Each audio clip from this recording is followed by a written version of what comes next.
ये लड़का पैदा हुआ था एक सुपर रेयर हिडन स्किल के साथ, मिरर वर्ल्ड रिवर्सल, एक ऐसी शक्ति जो तकदीर को भी पलट सकती थी। इस स्किल की सबसे खास बात ये थी कि ये किसी भी बेकार दिखने वाली एबिलिटी को कुछ अविश्वसनीय बना देती थी। जैसे उसकी एक साधारण वाइन कंट्रोल स्किल जो मुश्किल से किसी दुश्मन को रोक पाती थी, उसने उसे बदल दिया क्योटिक थॉर्न्स में। अब ये स्किल दुश्मनों पर कांटे बरसाती थी और उन्हें कंफ्यूजन में डाल देती थी। कोई सोच भी नहीं सकता था कि एक बेकार सी एबिलिटी इतनी घातक बन जाएगी। लेकिन ये कहानी यहीं से नहीं शुरू होती। असली कहानी शुरू होती है तब जब हमारा एमसी पहले से ही एक लेजेंडरी वॉरियर था। उसने अनगिनत युद्ध लड़े, खून और आग के बीच अपनी किस्मत गढ़ी। उसके शरीर पर जख्म थे, पर उससे गहरे थे वो निशान जो विश्वासघात ने दिए। उसका सबसे बड़ा साथी उसका भाई समान दोस्त लुई, जिसने एक दिन उसे धोखा दिया। इस दुनिया में जहां अचानक डंजन्स प्रकट होने लगे थे, वहां से निकलने वाली रहस्यमयी शक्तियों को लोग क्लासेस कहते थे। इन डंजन्स को जीतने के लिए लोग पार्टियां बनाते थे,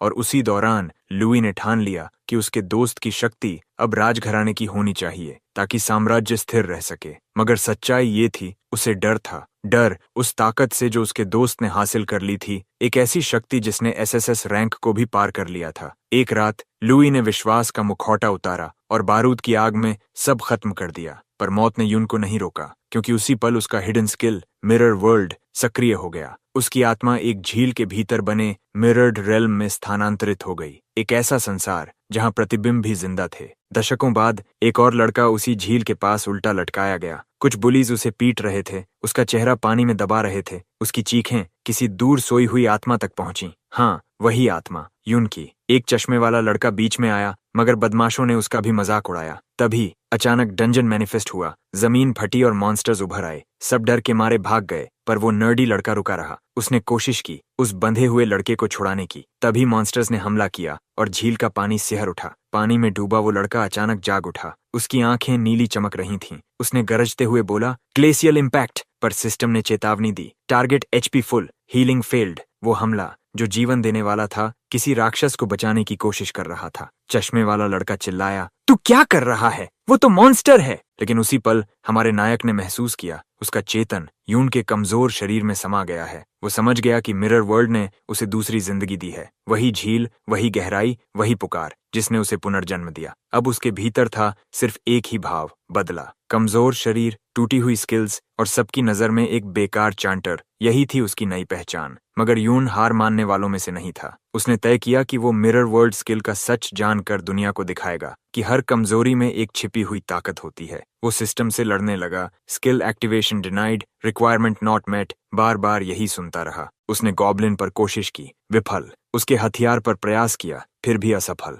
और तभी एक लेवल 10 मैलफॉर्म्ड ओवरलॉर्ड प्रकट हुआ। उसके साथ आई सैकड़ों मॉन्स्टर्स की सेना। चश्मे वाला लड़का घबरा गया, हम खत्म हो गए। पर यून मुस्कुराया। उसने एक बार फिर मिरर वर्ल्ड सक्रिय किया, इस बार अपने ही एक बेकार स्किल पर। और तभी सिस्टम ने स्वीकार कर लिया। एंटैंगलिंग वाइन्स पलट गई और बनी केओटिक थॉर्न्स। दुश्मनों पर कांटे बरसे, हवा में चीखें गूंज उठीं और अराजकता में मॉन्स्टर्स एक दूसरे पर टूट पड़े। यहाँ तक कि ओवरलॉर्ड भी अपने ही साथियों के हाथों गिर पड़ा। यून ने देखा उसकी बेकार शक्ति अब विनाश का तूफान बन चुकी थी। वो हंसा, एक ऐसी हंसी जिसमें दर्द और जोश दोनों थे। अब उसे समझ आया, हर असफल स्किल को मिरर वर्ल्ड पलट सकता है, उसे मजबूत बना सकता है। फिर उसने एम्पावर्ड स्ट्राइक पर प्रयोग किया और वो बन गई ट्रिक ब्लेड। अब उसकी ताकत 10% बढ़ गई थी और ड्यूरेशन भी लंबा हुआ। हर बार स्किल पलटने पर उसकी अटैक पावर बढ़ती गई। मॉन्स्टर्स एक दूसरे को मारते गए और यून को मिला flood of experience points. Her bar level up पर उसकी एमपी भर जाती थी और यून ने ये मौका नहीं छोड़ा। उसने बार बार मिरर वर्ल्ड सक्रिय किया जब तक कि उसकी एमपी सिर्फ 12 रह गई। अब उसका ट्रिक ब्लेड 120% अटैक पावर दे रहा था और चलता था पूरे 44 सेकंड्स तक। तभी एक विशालकाय मॉन्स्टर उस पर झपटा, पर यून नहीं भागा। वो मुस्कुराया, अपनी तलवार उठाई और बोला, अब देख मिरर वर्ल्ड का असली कमाल। और एक ही वार में उसने उस दैत्य को 2 हिस्सों में चीर दिया। आखिरकार असली यून लौट आया था। Meanwhile the nerdy boy just stood there, speechless. सामने वही दृश्य था जो उसकी आंखों पर यकीन नहीं आने दे रहा था। उसकी ट्रिक ब्लेड स्किल अब 2.3 गुना ज्यादा ताकतवर हो चुकी थी। हर स्विंग हवा को चीरता, हर वार जमीन को हिला देता। तभी जमीन कांप उठी और नीचे से उठा एक विशालकाय डंजन लॉर्ड, लेवल 21 का राक्षस। पर यून ने पीछे हटने से इनकार किया। उसने केओटिक थॉर्न्स छोड़ी, पर लॉर्ड उस स्किल से पूरी तरह इम्यून था। उसने अपने विशाल पंजों से पलटवार किया, हवा तक चिल्ला उठी, पर उसी पल चश्मे वाला नर्डी लड़का शाओजी बहादुरी दिखाते हुए आगे आया और ढाल उठा ली। यून की आंखें चौड़ी रह गईं। ये दृश्य उसे उसके अतीत के साथी की याद दिला गया, जो हमेशा उसकी रक्षा करता था। लेकिन ढाल ज्यादा देर नहीं टिक सकी और श्याओ हवा में उछलता हुआ दूर जा गिरा। यून ने तुरंत उसकी तरफ दौड़ लगाई, उसे हील किया और कहा, पोशन ले जल्दी। फिर उसने एक तेज योजना बनाई। श्याओ वेट, बस कुछ सेकंड और। अब ट्रिक ब्लेड के सिर्फ 8 सेकंड्स बचे थे। यून ने उन पलों में दर्जनों मॉन्स्टर्स को काट गिराया। हर किल के साथ उसे लेवल अप्स मिले और उसका एचपी वैम्पी फिर से भर गया। फिर उसने ट्रिक ब्लेड रिएक्टिवेट किया और शुरू हुआ विनाश का दूसरा दौर। उसकी गति अब आंधी जैसी थी, हर दिशा से वार करता, मॉन्स्टर्स को धूल में मिला देता। जल्द ही यून लेवल 12 तक पहुंच गया। अब ट्रिक ब्लेड की शक्ति 510% तक बढ़ चुकी थी। आखिर वो पल आया। डंजन लॉर्ड फिर से गरजा, पर यून अब अलग था। वो हवा में उछला, उसकी चालें बिजली जैसी तेज थीं। अलग अलग एंगल्स से वार करते हुए यून ने एक के बाद एक आघात किए और आखिरकार डंजन लॉर्ड गिर पड़ा। चुप्पी छा गई। शाओजी ने अविश्वास से देखा, एक चांटर, वो भी लेवल 5 का, उसने डंजन लॉर्ड को हरा दिया। डंजन साफ हो चुका था। यून ने गिरे हुए लूट आइटम्स इकट्ठे किए, जबकि शाओ अब भी हक्का बक्का था। उसने पूछा, तू इतना ताकतवर अचानक कैसे हो गया? यून ने मुस्कुराते हुए पलटकर पूछा, क्या तुम चाओ बेन से कोई रिश्ता रखते हो? शाओ ठिठक गया, तुम मेरे परदादा बेन का नाम कैसे जानते हो? यून की आंखों में सदमे की झिलमिलाहट आई। तो तुम बेन के पोते हो। लेकिन उसके मन में सवालों का तूफान उठा, क्योंकि उसकी यादों में लुई ने उसके सभी साथियों को खत्म कर दिया था। उसने बात को आगे बढ़ाने की कोशिश की, मगर शाओजी झुंझलाकर बोला, अगर तुम अपने सच नहीं बताओगे तो मैं भी नहीं बताऊंगा। फिर थोड़ा रुककर उसने पूछा, तुमने अपनी ताकत अब तक क्यों छिपाई थी? और बिना जवाब सुने बात मोड़ दी, चलो वापस स्कूल चलते हैं, कल मेमोरियल हॉल में विजिट है। ह्यून ने हल्की मुस्कान दी, लेकिन अंदर से सतर्क था। मेमोरियल हॉल का जिक्र सुनते ही उसके मन में कौतूहल उठा। शायद वहां मुझे पता चलेगा कि मेरे मरने के बाद दुनिया में क्या हुआ। अगले दिन वो दोनों रेल बस में सवार हुए। यून खिड़की से बाहर देख रहा था। अब की दुनिया अलग थी। ट्रांसपोर्ट तक डंजन डिराइव्ड प्रोडक्ट से चल रहे थे। हर चीज, हर डिवाइस किसी न किसी डंजन से जुड़ी हुई थी। वो बुदबुदाया, वो चीजें जो कभी सिर्फ मौत के इलाकों में मिलती थीं, अब रोजमर्रा की जिंदगी का हिस्सा बन गई हैं। जिज्ञासा से उसने अपनी काइमेरा बोन रिंग निकाली और याद आया, पुराने समय में डंजन खत्म होते ही सारी चीजें गायब हो जाती थीं।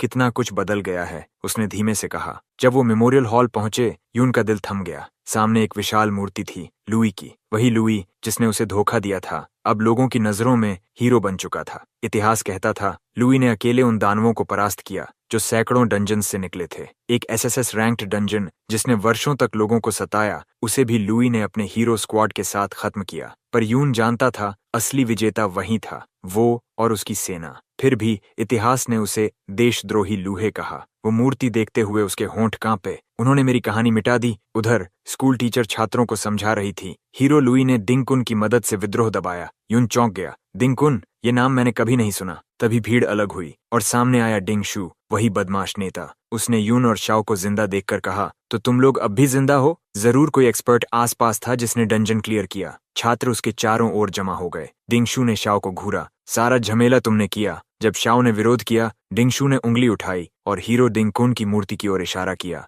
वहां उसके पांवों के नीचे एक और मूर्ति थी, शाओएन उर्फ बेन, जिसे कुचला दिखाया गया था। दिंगशू ने गुस्से से चिल्लाया, तुम मेरे पूर्वज का अपमान कर रहे हो। बाकी छात्र फुसफुसाने लगे, वो तो उसी गद्दार वंश का है। टीचर तुरंत आगे आईं, काफी हुआ शाओ, माफी मांगो। मत भूलो, हीरो के परिवार ने कभी तुम्हारे पूर्वजों की जान बख्शी थी। दिंगशू ने सबके सामने ताना मारा, कोई भी गद्दार की औलाद की मदद नहीं करेगा। उसकी आवाज में घृणा थी और बाकी छात्र बस चुपचाप सिर झुकाए खड़े थे। तभी वो यून की तरफ बढ़ा, लेकिन इससे पहले कि वो कुछ करता, हमारा नायक आगे बढ़ा और एक ही वार में उसे नीचे गिरा दिया। पूरा मेमोरियल हॉल सन्न रह गया। सबकी आंखें फैल गईं। एक लेवल 5 चांटर ने डिंगशू को गिरा दिया। फुसफुसाहटें शुरू हो गईं। क्या डिंगशू वाकई इतना कमजोर है? उसने तो हीरो परिवार का अपमान कर दिया। क्रोध में जलते हुए डिंगशू ने यून को पंचिंग बैग कहा और अपने साथियों को इशारा किया, सब मिलकर इस ढोंगी को खत्म करो। लेकिन यून की आंखों में ठंडा आत्मविश्वास था। एक एक करके वो सबको गिरा देता है, हर पंच सटीक, हर वार नियंत्रित। कुछ सेकंड में ही पूरा गिरोह जमीन पर पड़ा था, डिंगशू सहित। सबकी सांसें थम गईं।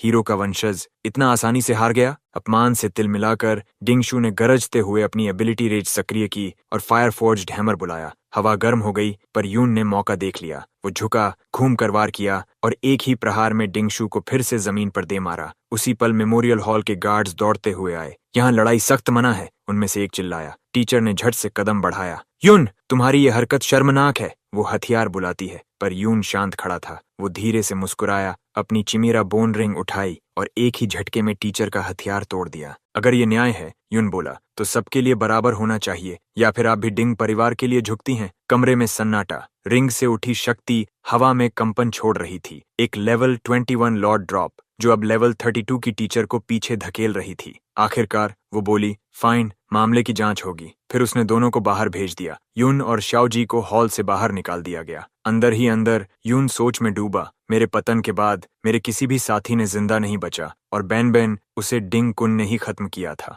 बाहर आते ही उसने शाओ से पूछा, बताओ ये डिंग कुन असल में कौन था? शाओ ने जवाब दिया, कहते हैं डिंग कुन ने ही उस गद्दार यून की साजिश पकड़ी थी। वही सेना लेकर एसएसएस डंजन तक पहुंचा और विद्रोह खत्म किया। यून की मुट्ठियां कस गईं। उसे याद था उस डंजन में उसके सैनिकों पर घात लगाकर हमला किया गया था, तो यही कहानी बना डाली गई, उसने सोचा। शाओ आगे बोला, किंग ने बाद में डिंग कुन को सम्मानित किया। कहा जाता है वो विंटरलैंड कैटेक्लिज्म को रोकने वाला नायक था। यून की आंखें ठंडी हो गईं। वो झूठ है, वो संकट मैंने खत्म किया था, उसने नहीं। पर सबसे ज्यादा दर्द तब हुआ जब स्याओ ने कहा, डिंग कुन की तलवार थी फ्लोइंग क्लाउड सोर्ड, वही जिससे उसने खलनायक यून का सिर काटा था। वो सुनकर यून की सांस भारी हो गई। उसकी नजर में आग जल उठी। उसने मेरी जीतें, मेरी तलवार, मेरा नाम सब चुरा लिया। वो बुदबुदाया, अब डिंग कुन खुद गिरेगा मेरे हाथों। रात ढल रही थी जब दोनों डिंग परिवार के कॉम्पाउंड पहुंचे। चारों ओर गश्त लगाते गार्ड्स, हर कोने में सिक्योरिटी। लेकिन जैसे ही उन्होंने यून और शाओ को देखा, उन्होंने बस एक नजर डाली और आगे बढ़ गए।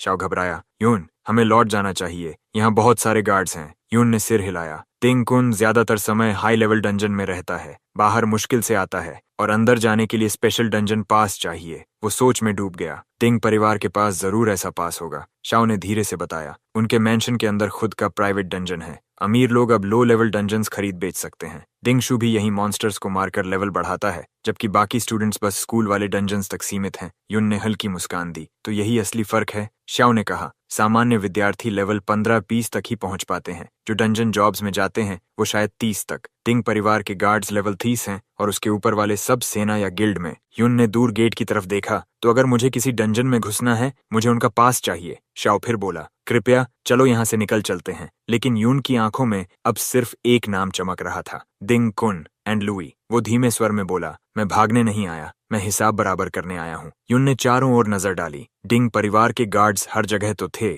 मगर उनका ध्यान बटा हुआ था। कुछ बातें कर रहे थे, कुछ आधे सोए जैसे लग रहे थे।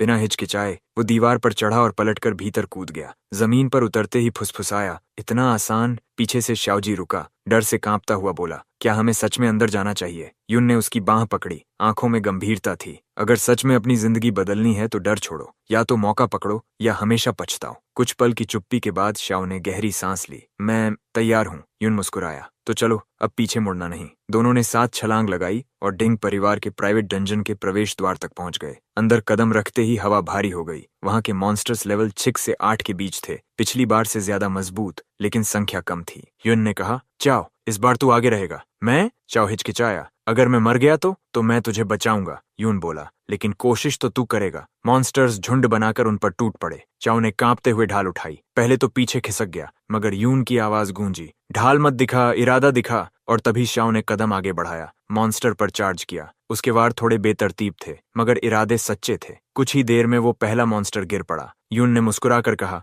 बुरा नहीं, तू में टैलेंट है, बस डर तुझे पीछे खींचता है। लड़ाई बढ़ी। जब भी शाओ पर ज्यादा दबाव आता, यून आगे बढ़कर मॉन्स्टर्स को खत्म कर देता। जैसे जैसे वे आगे बढ़े, शाओ की समझ बेहतर होती गई। वो अब स्पेशल पोजीशनिंग सीख गया था, हर वार के बीच में दूरी का सही अंदाज। जंग खत्म होने के बाद शाओ ने खुशी से कहा, मैं लेवल अप हो गया। यून ने समझाया, एक्सपी कंट्रीब्यूशन के हिसाब से बढ़ता है। अगर तू सिर्फ बचाव करेगा तो तुझे आधा भी नहीं मिलेगा। कम से कम मॉन्स्टर को पीछे धकेल, तब फायदा मिलेगा। शाओ ने सिर हिलाया। मैं पॉइंट्स बराबर बांटता हूँ, थोड़ा स्ट्रेंथ, थोड़ा एजिलिटी। यून ने कहा, गलती यही है, शील्ड बेरर्स को एजिलिटी पर ध्यान देना चाहिए, डिफेंस खुद ही बढ़ेगा। शाओ ने हल्की हंसी में कहा, मैं तो बैलेंस रखता हूँ ताकि कोई पार्टी मुझे रिजेक्ट न करे। धीमे शील्डर्स को कोई नहीं चाहता, यून ने शांत स्वर में कहा। अगर तू लेवल 60 तक पहुंचना चाहता है तो रैंडम नहीं चल सकता। जैसे बैस्टियन फोर्ट्रेस क्लास के लिए 60 स्टैमिना और 90 डिफेंस चाहिए, वरना क्लास प्रमोशन कभी नहीं मिलेगा। शाओ उदास होकर बोला, लेवल 60 तक पहुंचना मेरे बस की बात नहीं। युन ने कंधे पर हाथ रखा, मुझ पर भरोसा कर, तू एस रैंक से भी ऊपर जाएगा। लड़ते लड़ते युन ने महसूस किया उसका मिरर वर्ल्ड स्किल अब खुद एक्सपी गेन कर रहा है। सिस्टम ने सूचना दी, स्किल प्रोग्रेस 70%। वो मुस्कुराया, तो अब ये भी इवॉल्व हो सकता है। उन्होंने डंजन में और गहराई तक सफर जारी रखा। युन की ट्रिक ब्लेड की ड्यूरेशन खत्म हो चुकी थी, फिर भी उसने आखिरी मॉन्स्टर गिरा दिया। सांसें भारी थीं, शरीर थका हुआ। ये शरीर लंबे युद्ध के लिए नहीं बना, उसने सोचा। लेकिन लेवल 17 पहुंचते ही उसे नए एट्रीब्यूट पॉइंट्स और मिरर वर्ल्ड के लिए अनुभव दोनों मिले। अचानक युन ने कदम रोके। दूर से कुछ गार्ड्स की आवाजें आ रही थीं। वो झट से ऊपर कूदा, ऊंचे प्लेटफॉर्म पर छिप गया। शाओ ने फुसफुसाकर कहा, अब वापस चलें, बस कुछ मॉन्स्टर्स बचे हैं। युन ने सिर हिलाया। ठीक है, ट्रिक ब्लेड की ड्यूरेशन, गार्ड्स की मूवमेंट, सब एक साथ संभालना रिस्क है। उसने मन ही मन नोट किया, हर रिवर्स्ड स्किल बैटल में यूजफुल नहीं होती। मिरर वर्ल्ड को लेवल 2 बनाने के लिए अभी 30% एक्सपी बाकी है। अगर डंजन लॉर्ड को हरा दूं तो शायद हो जाए। दोनों धीरे धीरे डंजन की ओर अंदर बढ़े। वहां डंजन लॉर्ड नजर आया, मगर वो जंजीरों में बंधा हुआ था। शाओ ने हैरानी से कहा, पहली बार किसी लॉर्ड को इस तरह कैद देखा है। युन ने फुसफुसाया, अभी हमला नहीं, इतने गार्ड्स हैं कि हलचल होते ही सब यहाँ आ जाएंगे। उसने एक मुखौटा पहना और एक गश्ती गार्ड पर झपटा। कुछ ही सेकंड में गार्ड बेहोश जमीन पर पड़ा था। युन ने उसकी गर्दन पर हल्का दबाव डाला और कहा, अब बताओ पास कहाँ है? घबराया हुआ गार्ड बोला, ओल्ड मास्टर की स्टडी में, वहां डंजन पासेस रखे हैं। युन मुस्कुराया, आंखों में चमक थी। वो गार्ड कांपती आवाज में बोला, मैं सच कह रहा हूँ, मैंने खुद ओल्ड मास्टर और उसके गार्ड को उन पासेस के साथ जाते देखा है। वो सिर्फ टेम्पररी यूज के लिए हैं, बिना मदद के कोई अंदर की सिक्योरिटी पार नहीं कर सकता। युन ने ठंडे स्वर में कहा, इन्वेंट्री खाली करो। गार्ड ने सब निकाला, कुछ पोशंस, कुछ स्क्रैप्स, बस इतना ही। युन ने देखा कि उसके पास एक स्किल बुक भी थी। उसे उठाकर बोला, लोभ हमेशा किसी न किसी रूप में बच ही जाता है। बाहर निकलते हुए गार्ड ने धीरे से कहा, तेंग परिवार हर कीमती ड्रॉप खुद रखता है, दूसरों को बस साधारण चीजें मिलती हैं। युन ने बुक खोली। सिस्टम ने सूचना दी, new skill acquired, slowing aura, reduces enemy speed by 20%। वो मुस्कुराया, कभी कभी कचरे में भी सोना छिपा होता है। दोनों अब हवेली के इनर रेजिडेंस के किनारे पर पहुंच चुके थे। यहाँ गार्ड्स की जरूरत नहीं थी, क्योंकि भीतर मौजूद हर व्यक्ति लेवल 30 से ऊपर था, डिंगशु को छोड़कर, जो सबसे कमजोर माना जाता था। गार्ड थक कर गिर पड़ा और युन ने तय किया कि अब वो अकेला आगे जाएगा। वो दोबारा डंजन में लौटा। अब उसका लक्ष्य था परिवार के हेड को बाहर निकालना। वहां उसने देखा, डंजन लॉर्ड अब भी जंजीरों से बंधा था। उसे इन हाई लेवल चेन्स से बांधा गया था ताकि डंजन की स्टेबिलिटी बनी रहे। एक अकेला गार्ड उस तंत्र की निगरानी कर रहा था। युन ने छाया से छलांग लगाई, एक बार, और गार्ड बेहोश। सिस्टम की गूंज, item obtained, level 60 combat chains. वो फुसफुसाया, यही चाहिए था। लॉर्ड की जंजीरें टूटी, उसकी दहाड़ पूरे डंजन में गूंज उठी। जमीन कांपी और अराजकता फैल गई। बाहर डिंग परिवार का हेड तुरंत गार्ड्स को भेजने लगा। डंजन में गड़बड़ है, युन ने भीतर से मुस्कुराते हुए कहा, बस यही डिस्ट्रैक्शन चाहिए था। अब इनर रेजिडेंस में घुसना आसान हो गया था। उसी समय हवेली के गेट पर एक गाड़ी रुकी।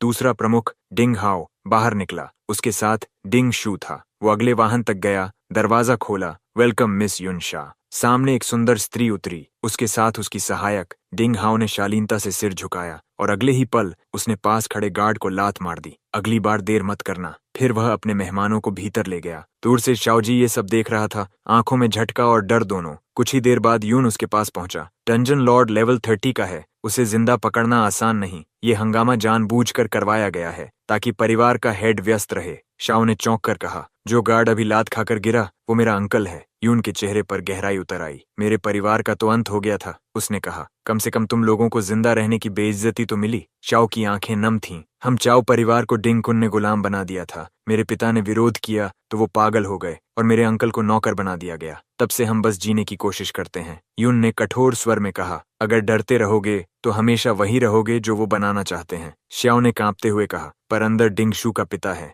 लेवल 42 का मॉन्स्टर। यून ने मुस्कुराकर जवाब दिया, जो सोचते हैं वो कभी आगे नहीं बढ़ते, जो करते हैं वही इतिहास लिखते हैं। उसने धीमे से कहा, अगर तू सच में अपनी किस्मत बदलना चाहता है तो अभी कदम बढ़ा। शाओ हिचकिचाया, हम सच में डिंग परिवार से टकरा सकते हैं? यून की आंखें जल उठीं। अगर जरूरत पड़ी तो मैं पूरे एम्पायर से लड़ जाऊंगा। फिर बिना एक और शब्द बोले वो कूद गया इनर पैलेस के भीतर। अंदर डिंग हाओ को सूचना मिली, डंजन लॉर्ड पागल हो गया है। युन शाह बोली, हम किसी और दिन आएंगे। डिंग हाओ ने विनम्रता से कहा, चिंता न करें, मेरे बड़े भाई इसे जल्दी संभाल लेंगे। वैसे ओल्ड मास्टर और थर्ड हेड भी आपके स्वागत के लिए लौट रहे हैं। हमारे प्रसिद्ध हीरो ग्रैंडफादर भी आपसे मिलने को उत्सुक हैं। युन छत के ऊपर से ये सब सुन रहा था। हीरो ग्रैंडफादर, क्या ये वही डिंगकुन है? उसकी नजर युन शाह पर गई। युन शाह, वही उपनाम। क्या ये महज संयोग है? वो धीरे से अंदर सरक गया। स्टडी रूम में वहां पास तो नहीं थे, लेकिन उसे एक पुरानी डायरी और कई हाई रैंक स्किल बुक्स मिली। एक किताब पर सिस्टम चमका, skill acquired, slowing aura, decrease enemy speed by 20%। वो बोला, धीमी चाल में भी जीत होती है, बस सही वक्त चाहिए। बाहर शाओजी ने देखा कि गार्ड्स अब इनर रेजिडेंस के चारों ओर फैल चुके थे। उसका दिल तेज धड़क रहा था। अगर युन पकड़ा गया तो वो भागने ही वाला था, पर अचानक उसे अपने पिता की छवि याद आई। टूटी हुई, थकी हुई, अपमान में झुकी, और उसी पल उसने हिम्मत जुटाई। हे, इधर देखो, वो चिल्लाया। गार्ड्स उसकी तरफ मुड़े। हड़बड़ाहट मच गई, और उस मौके का फायदा उठाते हुए यून ने खिड़की से छलांग लगाई। हवा में घूमता हुआ उतरा। उसने नीचे शॉ को देखा, मुस्कुराया। तू आखिरकार डर से जीत गया। अब ये दोनों, एक गद्दार का पुनर्जन्म और एक गुलाम का बेटा, एक साथ डिंग परिवार के साम्राज्य में आग लगाने वाले थे। युन की आवाज पूरे महल में गूंज उठी। सुन लो सब, मेरे पास हैं लेवल 60 कॉम्बैट चेन्स और स्किल बुक्स। उसकी चीख इतनी ऊंची थी कि पूरे डिंग परिवार में हलचल मच गई। फिर उसने अपनी आंखें बंद कीं और फुसफुसाया, मिरर वर्ल्ड रिवर्स। तुरंत उसकी स्लोइंग ऑरा उलटकर एक्सेलरेटिंग ऑरा बन गई। हवा उसके चारों ओर घूमने लगी। उसके कदमों में आग सी गति भर गई। बाहर डिंग ई चीख उठा, वो डंजन की तरफ जा रहा है, उसे पकड़ो। सैकड़ों गार्ड्स हथियारों के साथ दौड़ पड़े, लेकिन यून पहले ही बिजली की तरह गायब हो चुका था। उसका लक्ष्य साफ था, डंजन लॉर्ड, जो अब डिंग ई से लड़ाई के बाद बुरी तरह कमजोर हो चुका था। यही मौका है मिरर वर्ल्ड को लेवल अप करने का, उसने सोचा। इनर रेजिडेंस के बाहर हलचल सुनकर युनशाह ने पूछा, ये क्या हो रहा है? दिंग हाओ मुस्कुराया, बस कोई छोटा मोटा थीफ है, चिंता मत कीजिए। मगर सच्चाई ये थी, डिंग ई ने अपने गार्ड्स को फिर से संगठित किया। आर्चर्स, रोग्स, फॉलो मी, पर से तूफान बना दिया था। लेवल 30 के आर्चर्स और रोग्स उसकी परछाई तक नहीं पकड़ पा रहे थे। अंततः वो आमने सामने हुआ डंजन लॉर्ड से। लॉर्ड अब भी घायल था, जंजीरों और सील से बंधा। युन ने कदम नहीं रोका। उसकी तलवार बिजली की तरह चमकी। गार्ड पीछे से चिल्लाए, रोक दो उसे। पर युन ने केओटिक थॉर्न्स छोड़ी और गार्ड्स आपस में लड़ने लगे, जैसे किसी ने उनके दिमाग से नियंत्रण छीन लिया हो। टीम बैटल का अनुभव नहीं है तुम लोगों में, युन ने कहा, और वो उनकी पंक्ति तोड़कर आगे निकल गया। तभी डिंग ई आया, चमकदार आर्मर में,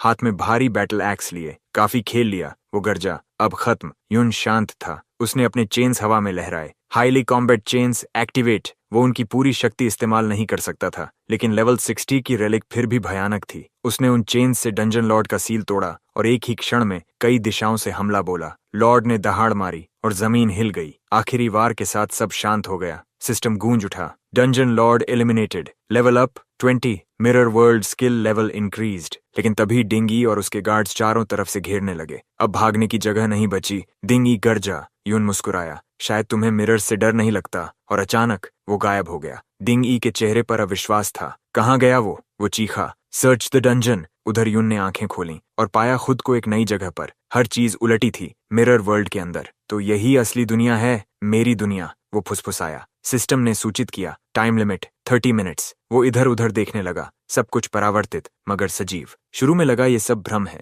पर जब उसने जमीन पर पड़ा एक मिरर शार्ड उठाया तो सिस्टम ने कहा, item can be extracted to real world. Yoon की आंखों में चमक आ गई। तो अब मैं मिरर वर्ल्ड से चीजें बाहर ले जा सकता हूँ। उसने अपनी स्किल लिस्ट खोली। वहां अब हर स्किल का उल्टा रूप दिख रहा था। कुछ स्किल्स अभी लॉक थीं, लेकिन उनकी शक्ति स्पष्ट थी। वो बोला, अब मुझे तय करना होगा कि कौन सी कॉम्बिनेशन मेरी अगली क्लास तय करेगी। तभी हवा में तैरते स्पिरिट्स उसकी ओर बढ़े। कुछ ही क्षणों में वो अनडेड क्रीचर्स में बदल गए। यून ने तलवार उठाई, आओ फिर। कुछ ही वारों में एक अनडेड गिर पड़ा। सिस्टम ने कहा, कॉन्ट्रैक्ट अवेलेबल। वो चौंक गया। मतलब मैं इसे असली दुनिया में ले जा सकता हूँ, जैसे वो शार्ड्स। उसके होंठों पर हल्की मुस्कान थी। मिरर वर्ल्ड अब मेरी सेना बन जाएगी। बाहर रियल वर्ल्ड में डंजन गायब हो चुका था। डिंग ई और उसके गार्ड्स निराश खड़े थे। शायद उसने रोग की स्टेल्थ स्किल इस्तेमाल की, एक ने कहा। दूसरा बोला, नहीं, वो कुछ और था। डिंग ई दहाड़ा, निकम्मो, उसे भागने दिया। और तभी यून उनके पीछे प्रकट हुआ। टाइमर खत्म होते ही वो मिरर वर्ल्ड से लौट आया। अब खेल शुरू होता है, उसने कहा। उसने हाथ उठाया और उसके पीछे 20 अनडेड क्रीचर्स उभर आए। सबके चेहरे पर दहशत फैल गई। उनकी लेवल सिर्फ 20 है, एक गार्ड चिल्लाया। डिंगी बोला, पकड़ो उसे। पर यून पहले ही गायब हो चुका था। हवा में बस उसकी हंसी गूंज रही थी। बाहर निकलते हुए उसने देखा, अनडेड्स अभी कमजोर हैं, लेकिन कॉन्ट्रैक्ट्स सफल रहे। मिरर वर्ल्ड की सीमा 200 मीटर तक है। उसने हल्का सिर हिलाया। अगली बार और गहराई में जाऊंगा। तभी उसने देखा शाओजी एक गार्ड के कब्जे में। वो बिना सोचे दौड़ा, एक स्विफ्ट किक से गार्ड को गिराया और शाओ को खींच लिया। यून ने गहरी सांस ली। Mission complete. अब सब कुछ नियंत्रण में था। उसने आखिरी बार पीछे देखा। डिंग परिवार के गार्ड्स अब भी उन अनडेड क्रीचर्स से जूझ रहे थे जिन्हें उसने छोड़ा था। उन्हें हराना आसान था, पर हर बार जब वो एक को गिराते, वो दोबारा जिंदा होकर उठ जाता। लड़ाई अंतहीन लग रही थी, जब तक कि एक नई शक्ति वहां नहीं पहुंची। तीसरा प्रमुख डिंगा अपनी चमकती तलवार के साथ पहुंचा। उसने चारों ओर एक नजर डाली और बस एक वार में सारे अनडेड धूल बनकर बिखर गए। ये समनिंग क्रीचर्स एमपी खाती हैं, उसने ठंडे स्वर में कहा। थोड़ी देर में ये अपने आप मिट जाएंगे। उसके आने से पूरा महल फिर से शांत हो गया, पर अंदर रेजिडेंस में डिंग हाउ झुका हुआ था, ओल्ड मास्टर के सामने। वो इंट्रूडर भाग गया मास्टर, उसने सिर झुकाकर कहा। खिड़की से कूदा, गार्ड्स पहचान नहीं पाए। ओल्ड मास्टर की मुट्ठियां कांप उठीं। हम तो ये तक नहीं जानते कि वो दिखता कैसा था। डिंग हाउ ने माहौल हल्का करने की कोशिश की, लेकिन युनशा ने कहा है कि वो हीरोज डंजन का दौरा करेंगी। ये अच्छी खबर है। मास्टर ने गुस्से में मेज पर मुक्का मारा। पहले उस इंट्रूडर को ढूंढो और देखो क्या उसने कुछ चुराया भी है। दूसरी ओर हमारे नायक यून शांत मुस्कुराते हुए बोला, पास मेरे पास है। अब बस किसी ऐसे व्यक्ति की जरूरत है जो मुझे हीरोज डंजन तक ले जा सके। वो अब डिंग शू के पुराने घर में था। लेवल 20 पहुंच चुका था, पर उसकी चाइमेरा बोन रिंग अब लगभग टूट चुकी थी। उसने अपनी लूट गिनी, 10 स्किल बुक्स, ज्यादातर support chants, battle song chant. उसने बुक खोली। इसे उलटूं तो बनेगा shield song chant. Mirror world अब लेवल 2 पर था और उसकी अनडेड समन्स ने उसकी कॉम्बैट पावर में जबरदस्त उछाल दिया था। लेकिन यून जानता था ये काफी नहीं है। अगर मुझे हीरो डिंग कुन से टकराना है तो मुझे लेवल 50 चाहिए और एक एस रैंक अनडेड कॉन्ट्रैक्ट। उसने धीरे से कहा। वो दिन दूर नहीं। शाओजी ने घबराकर कहा, डिंग परिवार ने हमारे चेहरे नहीं देखे, है ना? यून ने सिर हिलाया। नहीं, हम सुरक्षित हैं। फिर उसने पूछा, क्या तुम्हें किसी ऐसे डंजन का पता है जहां किसी शक्तिशाली व्यक्ति की मौत हुई हो? शाओ ने सोचा, फिर हिचकिचाया। स्कूल वाला डंजन, लेकिन वहां चोरी छिपे जाना आसान नहीं। यून ने मुस्कुराकर कहा, मुझे अपने रास्ते पता है। कुछ देर बाद वो अपने स्कूल टीचर के प्राइवेट रेजिडेंस पहुंचा। 2 स्किल बुक्स रखी और बोला, एक छोटी सी मदद चाहिए। टीचर ने मुस्कुराकर कहा, मैं कुछ कर नहीं सकता, लेकिन हाल ही में डंजन सिर्फ ग्रेजुएटिंग स्टूडेंट्स के लिए खुला है। अगर किसी टीचर की रिकमेंडेशन हो तो प्रवेश मिल जाता है। यून ने सिर झुकाकर कहा, तो बस यही चाहिए था। और कुछ देर बाद वो खड़ा था स्कूल डंजन गेट के सामने, जहां दर्जनों छात्र अपने अपने पार्टीज बना रहे थे, लेवलिंग की योजना बनाते हुए। यून ने चारों ओर नजर डाली। हवा में कुछ अजीब था। फुसफुसाहटें सुनी। सुना है ये वैलियंट डंजन हीरो ने स्कूल को गिफ्ट किया था। श्याओ ने धीरे से कहा, यही वो जगह है जहां हीरो ने गद्दार श्याओएन को मारा था। यून के चेहरे पर सन्नाटा उतर आया। तो ये वही जगह है, उसने बुदबुदाया, जहां उन्होंने मेरी कहानी मिटाई थी। टीचर ने सबको चेताया, डंजन लेवल 20-40 है, सावधानी से चलना। सी, तुम सबको लीड करोगे और यून, शाओ, तुम दोनों पीछे रहोगे। सी ने नाक सिकोड़ते हुए कहा, ग्रेट, अब ये लो लेवल्स भी मेरे साथ हैं। अंदर प्रवेश करते ही सी ने युनशा और यूनियन को देखा। वाह, तुम दोनों तो कमाल लग रही हो, चाहो तो मेरे साथ चल सकती हो। उसकी टीम का साथी बोला, तुम्हारी औकात देखी है। वो दोनों लेवल 30+ हैं। तभी युनशा और यूनियन सीधे यून की तरफ बढ़ी। वो चौंक गया। वो वही है, डिंग फैमिली एस्टेट की गेस्ट। युनशा मुस्कुराई, तुम्हारी आवाज याद है मुझे, मेमोरियल हॉल में सुनी थी। वो थोड़ा झुकी और फुसफुसाई, मैंने तुम्हें कल पहचाना था, डिंग रेजिडेंस में। यून की आंखें फैल गईं। इतनी जल्दी पहचान लिया? वो शांत हंसी के साथ बोली, कुछ निशान शब्दों से ज्यादा बोलते हैं। फिर वो और यूनियन आगे बढ़ गईं। यून वहीं खड़ा रहा, सोच में डूबा। तो डिंगशू ने भी शायद हमारी आवाज पहचान ली होगी। वो अंदर से सतर्क हुआ, मुझे उन पर एहसान चुकाना होगा। उन्होंने मेरा सच छिपाया। उसने धीरे से युनशा की ओर देखा। ये डंजन कुछ ठीक नहीं लगता, सावधान रहना। युनशा मुस्कुराई, वार्निंग के लिए धन्यवाद, लेकिन इस लेवल पर मुझे डरने की जरूरत नहीं। उसकी आत्मविश्वास भरी आवाज पूरे समूह में गूंज उठी।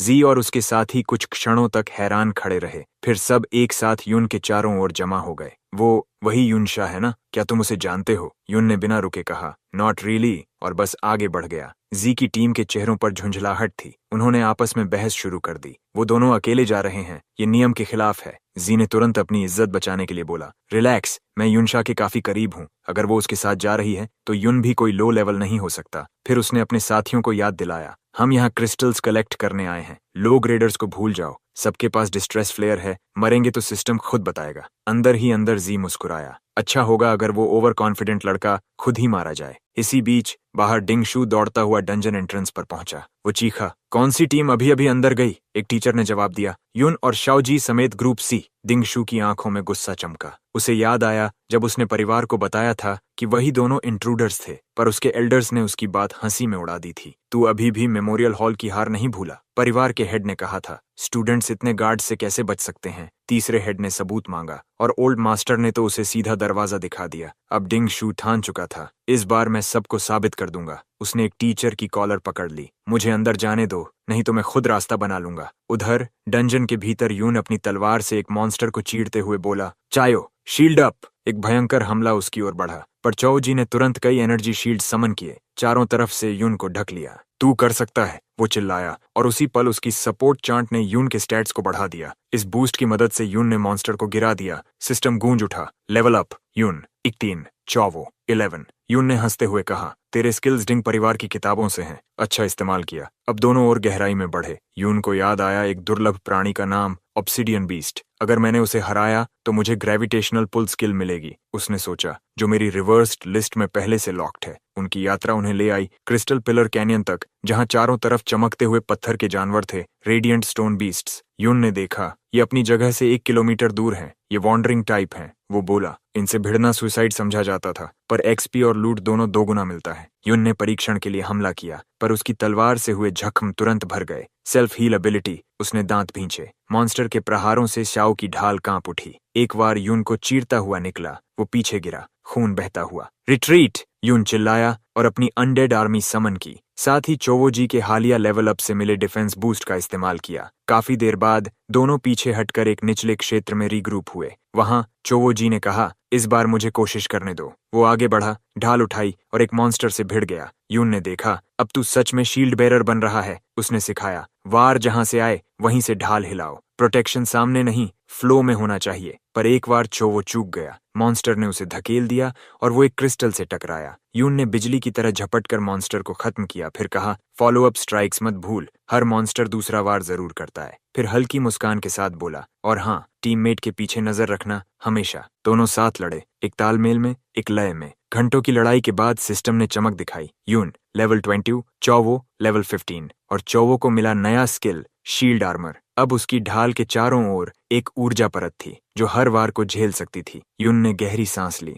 अब हम तैयार हैं, वॉन्डरिंग मॉन्स्टर्स, अब बारी तुम्हारी है। ऊपर से टीचर्स दूर से सब देख रहे थे। ये क्रीचर्स नॉर्मल नहीं है, एक ने कहा। दूसरा बोला, किसी स्टूडेंट ने डिस्ट्रेस फ्लेयर छोड़ी है, हमें दखल देना होगा। तीसरा शिक्षक धीमे से बोला, पर अगर ये सच में वॉन्डरिंग टाइप हैं, तो ये स्टूडेंट्स बच नहीं पाएंगे। यून ने शांत स्वर में कहा, टीचर, अगर आप चाहें तो मैं और शाओजी इन वॉन्डरिंग टाइप्स पर नजर रख सकते हैं। शिक्षक चौंका, तुम? ये क्रीचर्स बेहद खतरनाक हैं। यून ने आत्मविश्वास से उत्तर दिया, डिस्ट्रेस सिग्नल इन्हीं से जुड़ा हो सकता है। सिर्फ 2 शिक्षक पर्याप्त नहीं होंगे, हमें आगे बढ़ने दीजिए, हम नजदीक से स्थिति संभाल सकते हैं। कुछ देर सोचकर शिक्षक ने हामी भरी, ठीक है, लेकिन ज्यादा पास मत जाना। यून के चेहरे पर मुस्कान थी, पास जाने की जरूरत नहीं, ये क्रीचर्स खुद मेरे पास आएंगे। अगले ही पल उसने और शाओजी ने एक वॉन्डरिंग मॉन्स्टर पर हमला किया। शाओ ने पीछे से सपोर्ट शील्ड डाला और यून ने मौका देखकर तलवार घुमाई। एक सटीक वार में क्रीचर टूटकर बिखर गया। धूल के बीच यून ने सांस ली, जीता, पर अब भी वो ताकत नहीं लौटी जो पिछले जन्म में थी। भले मिरर वर्ल्ड ने उसकी अटैक पावर बढ़ाई थी, लेकिन उसकी सपोर्ट क्लास की बेस ताकत अब भी सीमित थी।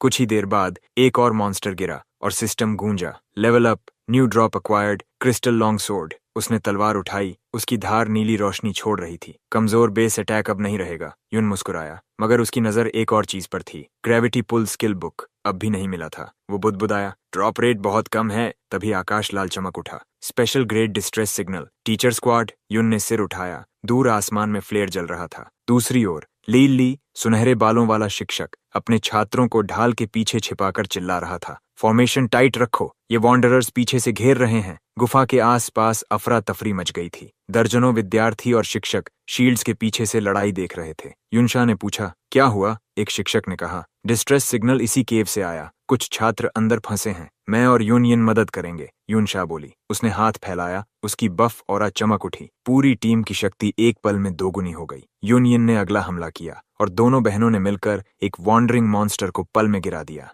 दूर से ये दृश्य यून देख रहा था। उन दोनों की स्किल्स, इक्विपमेंट सब इलीट लेवल का है। वो बुदबुदाया, हीरो दिंकुन का खून शायद ऐसे ही लड़ता है। फिर उसने स्याओ की ओर देखा, तू यहीं रह, मैं जांच कर आता हूं कि अंदर क्या हो रहा है। वो मिरर वर्ल्ड में प्रवेश करता है और चौंक जाता है। मैं अब कभी भी अंदर जा सकता हूं? पहले ऐसा नहीं हुआ था। डिंग परिवार की लड़ाई के बाद यह क्षमता बंद हो गई थी। अब वो समझ गया, मिरर वर्ल्ड ने एवोल्यूशन की है। अंदर उसने देखा, लोग यहाँ प्रतिबिंब के रूप में दिख रहे थे, लेकिन मॉन्स्टर्स नहीं। फिर एक मॉन्स्टर का शव देखा, सड़ा हुआ पर असली। मतलब मैं इस जगह पर शारीरिक रूप से मौजूद हूँ, उसने निष्कर्ष निकाला। वो केव के अंदर बढ़ा और सामने दिखे जी और उसकी टीम। यून की आंखों में शक चमका, तो ये वही हैं जिन्होंने वॉन्डरर्स को यहाँ खींचा। वो और गहराई में गया और अचानक चमकदार दीवारों के बीच कुछ अजीब देखा। वो था स्पेशल क्रिस्टल ओर, साधारण क्रिस्टल से कहीं ज्यादा चमकीला। ये तो एडवांस्ड गियर बनाने में इस्तेमाल होते हैं, गोल्ड से भी कीमती। उसने एक मिरर क्रिस्टल ओर उठाया और सिस्टम ने बताया, mirror travel point unlocked, can return to real world from any mirror surface. Yoon मुस्कुराया,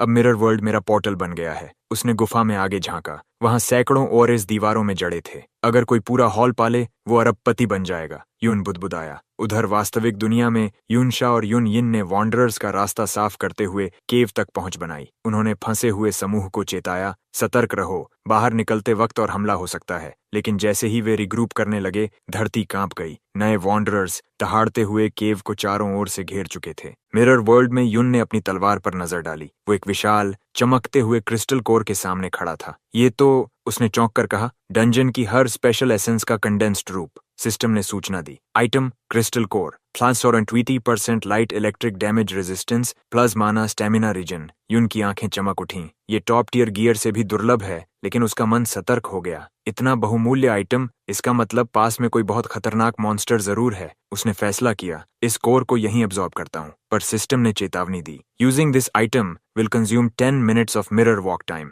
वो बोला, रिस्क वर्थ टेकिंग। और जैसे ही उसने कोर को एक्टिवेट किया, मिरर वर्ल्ड की नींव कांपने लगी। इधर रियल वर्ल्ड में आसमान फट पड़ा। एक मैसिव मॉन्स्टर केव के बाहर प्रकट हुआ। छात्रों में चीखें गूंज उठीं, वॉन्डरिंग टाइप लॉर्ड। कुछ लोग सोच रहे थे कि ये शायद डंजन का हिडन बॉस हो सकता है, और फिर वह सामने आया, द वॉन्डरिंग लॉर्ड। एक ऐसा रेयर हिडन बॉस जो डंजन लॉर्ड से भी ज्यादा खतरनाक था और वहां मौजूद किसी भी टीचर की क्षमता से बहुत आगे। सारे स्टूडेंट्स और टीचर्स अपने शील्ड्स के पीछे छिप गए, लेकिन डर की लहर फैल चुकी थी, क्योंकि आसपास के वॉन्डरिंग टाइप्स लगातार हमला कर रहे थे। यूनशॉ ने सबको शांत करने की कोशिश की, कहा कि अगर वे आगे वाले कैनियन से निकल जाएं तो शायद बच सकते हैं। वो एक बफ एक्टिवेट करती है और ले आगे बढ़कर ग्रुप को लीड करता है। शील्ड्स उठाए, मॉन्स्टर्स को रोकते हुए धीरे धीरे आगे बढ़ते हैं। लेकिन तभी वॉन्डरिंग लॉर्ड एक भयंकर बैटल क्राई, रैली छोड़ता है। गहराई से और भी वॉन्डरिंग मॉन्स्टर्स बुला लेता है। फिर वह एक पावरफुल बफ डालता है, जिससे उसके सारे मिनियंस और भी ज्यादा ताकतवर बन जाते हैं। लड़ाई अब नर्क बन चुकी थी।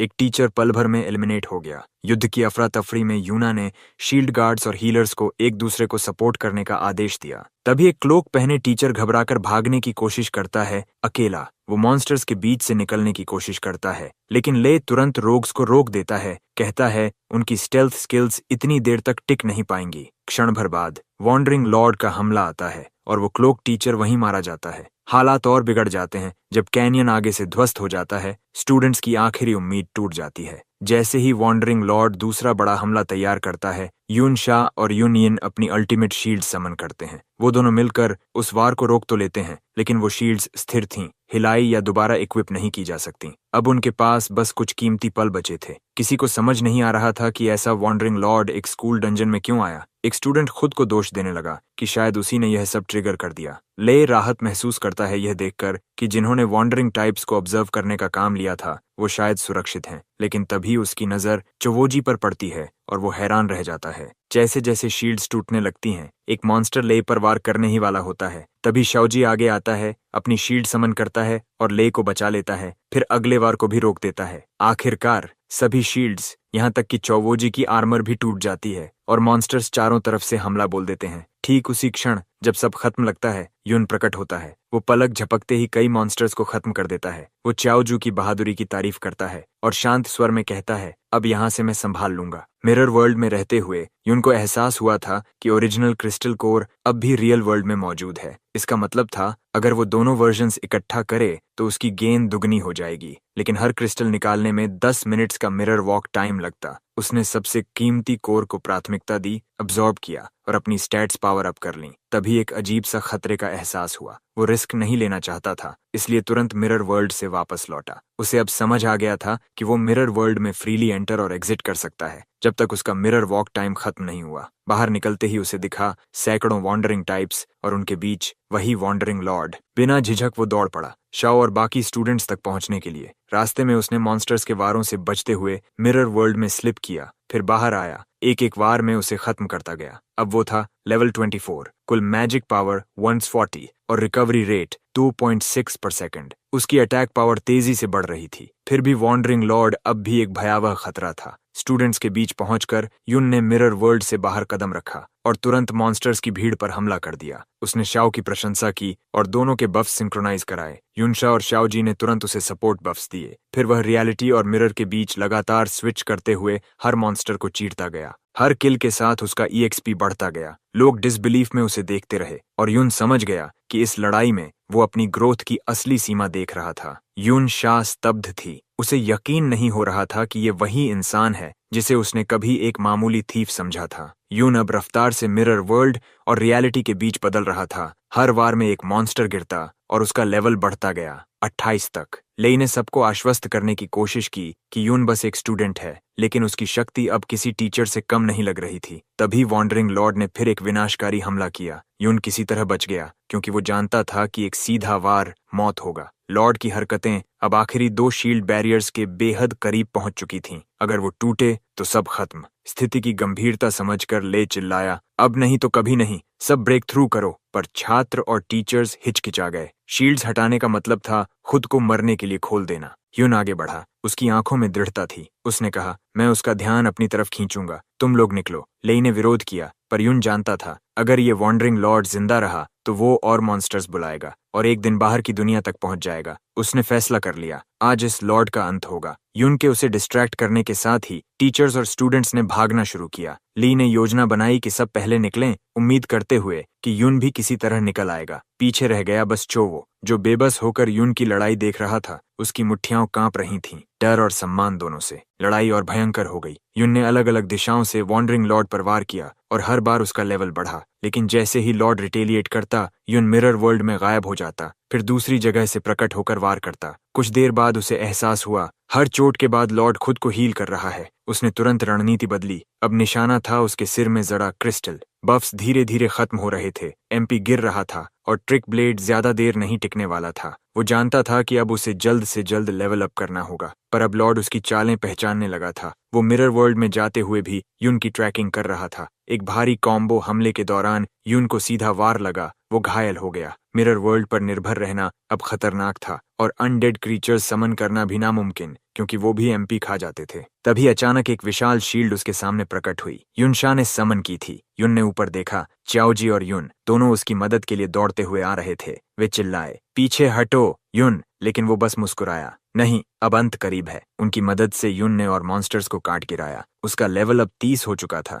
और तभी उसे मिला एक rare skill book, gravitational pull. उसने अपनी आर्मर पहनी, स्किल एक्टिवेट की, ग्रेविटेशनल पुल को उल्टा कर ग्रेविटेशनल ड्रॉ बनाया। अब वो खुद को बिजली की गति से वॉन्डरिंग लॉर्ड की ओर खींच सकता था। ट्रिक ब्लेड की अटैक पावर दोगुनी हो गई। उसने स्किल एक्टिवेट की, हवा चीरी और सीधे लॉर्ड के सिर के क्रिस्टल पर वार किया। लॉर्ड ने एक और भयंकर एरिया अटैक छोड़ा, लेकिन युन ने खुद को संभाला और पूरा जोर लगाकर क्रिस्टल तोड़ दिया। धड़ाम! एक विस्फोट के साथ वॉन्डरिंग लॉर्ड गिर पड़ा। साइलेंस। सब स्टंड थे। युन ने 5000 EXP पाया और नया टाइटल वॉन्डरिंग स्लेयर, साथ ही 2 rare skills, golden light barrier और एंजल्स ब्लेसिंग। उसका लेवल अब 33 हो चुका था। युनशा उसे देखती रह गई, डिसबिलीफ में गर्व और डर दोनों साथ। युन कुछ कह पाता उससे पहले लॉर्ड का विशाल शरीर गिरते हुए बिखरने लगा। धरती कांपी, चारों ओर केओस। युन ने देखा पास ही एक हॉलो माउंटेन और क्यूरियोसिटी से भीतर गया। अंदर इंसानों और वॉन्डरिंग ब्रीड्स दोनों के शव पड़े थे। वो तुरंत समझ गया यही वो जगह थी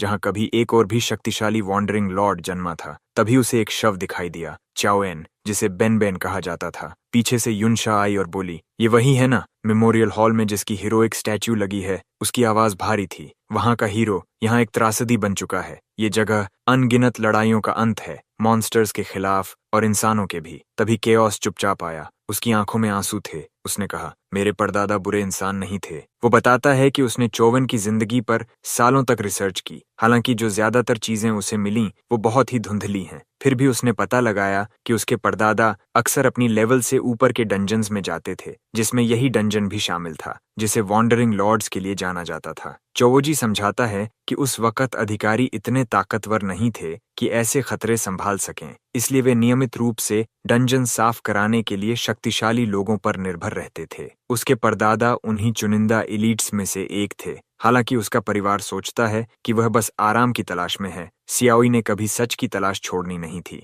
ये सुनकर हमारे हीरो उसे भरोसे से एक थपकी देता है और कहता है कि वह उस पर विश्वास करता है। यूना को याद आता है कि बेन बुरा इंसान कभी नहीं था। वह हमेशा मजबूत होने के लिए दृढ़ रहता था, मदद मांगने में नहीं हिचकिचाता और अपने मास्टर से बहस भी कर लेता था। आखिरकार बेन की मौत एक जबरदस्त मॉन्स्टर की भीड़ से लड़ते हुए हो गई। निश्चय से भरा हुआ हमारा प्रोटोगोनिस्ट चुपचाप ठान लेता है कि वह बेन के लिए डिंग परिवार से बदला लेगा। इस बीच डिंग परिवार की हवेली में वापस डिंग शू रिपोर्ट करता है कि स्टूडेंट्स डंजन से लौट रहे हैं और यून की तारीफ कर रहे हैं क्योंकि उसने एक हिडन लेवल 40 बॉस को हराया। डिंग परिवार का तीसरा सरदार तुरंत उठता है, अपने गार्ड्स को इकट्ठा होने का आदेश देता है और चियाओ परिवार के सदस्यों को पकड़े लाने का हुक्म देता है। Yuna golden light barrier skill book Chiao Ji को सौंपी देती है, समझाते हुए कि वो एक ऐसा स्किल नहीं सीख सकता जो शील्ड बेरर्स के लिए बनाया गया है। यूनशा के मुताबिक हमारा लड़का निश्चित रूप से शक्तिशाली क्षमताओं से कम नहीं है। अपनी खुद की प्रभावशाली स्किल्स होने के बावजूद वह मानती है